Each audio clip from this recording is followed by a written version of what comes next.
এই চাহিদা তৈরি হয়ে গিয়েছিল, আল্লাহ যেন আমাকে শেষ নবীর উম্মত হওয়ার যেন তৌফিক দান করেন।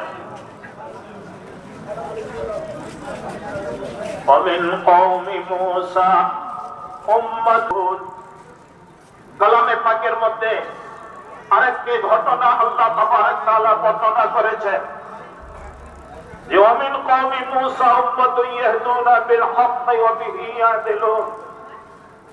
মুসা আলাইহিস সালাতু ওয়াস সালামের কওমের মধ্যে একটি কওমের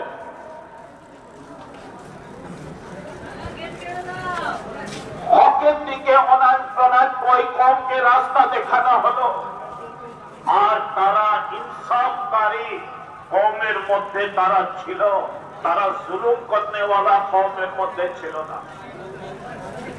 এই আয়াত মুসা আলাইহিস সালাতু তো ওই কওম আল্লাহ তাবারক তাআলার কাছে দোয়া করতে, হে আল্লাহ আমাদেরকে জালিম কওমের মাঝখান থেকে আমাদেরকে হেফাজত করো, আর তোমার হাবিব মুহাম্মদ সাল্লাল্লাহু আলাইহি সাল্লামের উম্মতির মধ্যে হওয়ার তুমি তৌফিক দান করো। ওই কওম এই দোয়া করত। ওরা কওমে বনি ইসরাইল ছিল। ومن قوم موسى أمة يهدون بالحق। মুসা আলাইহিস সালাতু ওয়াস সালামের কওম যারা হকের অন্বেষণকারী ছিল।